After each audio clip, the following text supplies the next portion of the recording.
Buenos días, mi nombre es María Camila Laverde Riaño. A continuación voy a explicar la comunicación no verbal.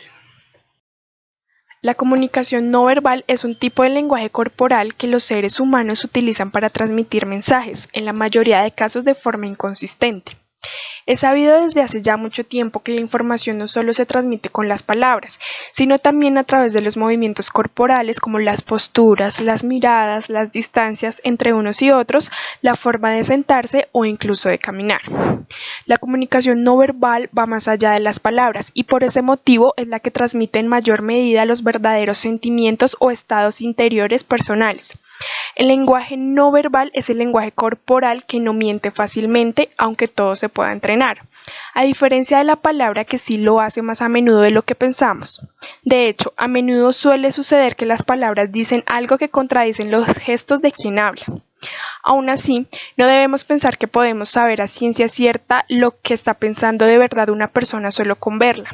La interpretación de un gesto, sobre todo si es aislado, puede traernos confusión, puesto que los gestos obtienen su significado al relacionarse los unos con los otros.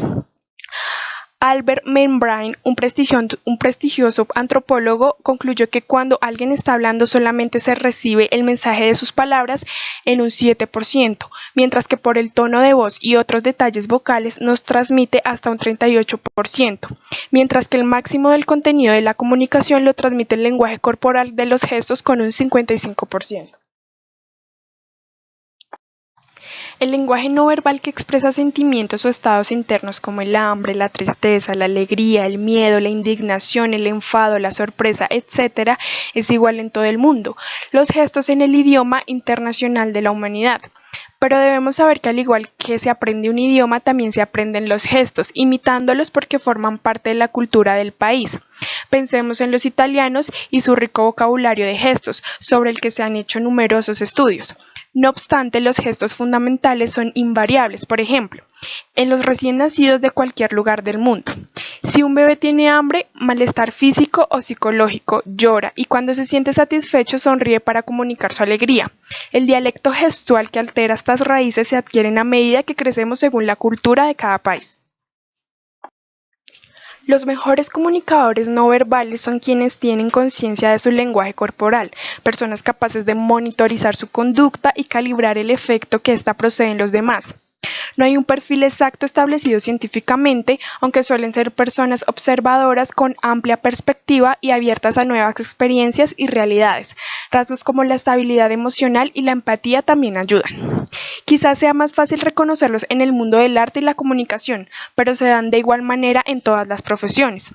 Algunos estudios evidencian que las personas más influyentes y persuasivas tienen una gran conciencia del lenguaje corporal propio y ajeno, al margen del campo profesional en el que se hayan triunfado. Se trata de una condición fundamental para el éxito.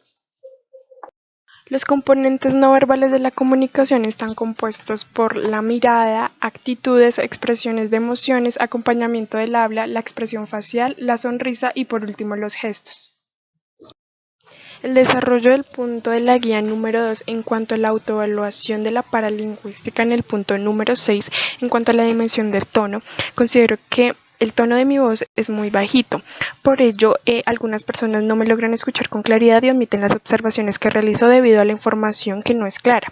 Como propuesta de mejoramiento, pues subir mi tono de voz para que se escuche claramente lo que quiero transmitir. En cuanto al ritmo, en ocasiones hablo muy rápido, como creo que se logra evidenciar, y no soy muy clara en ocasiones con lo que digo.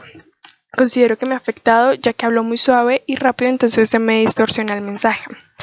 Como propuesta de mejoramiento, procurar mantener un ritmo entendible en donde se facilite la comunicación con las demás personas. En cuanto al volumen, el volumen de mi voz es muy bajito y debo hablar un poco duro para que me escuchen. Me ha afectado ya que mi tono de voz al ser tan bajito las personas no me escuchan. En cuanto a la propuesta de mejoramiento, aumentar el tono de mi voz al dirigirme a los demás, ya que no me logran escuchar con claridad.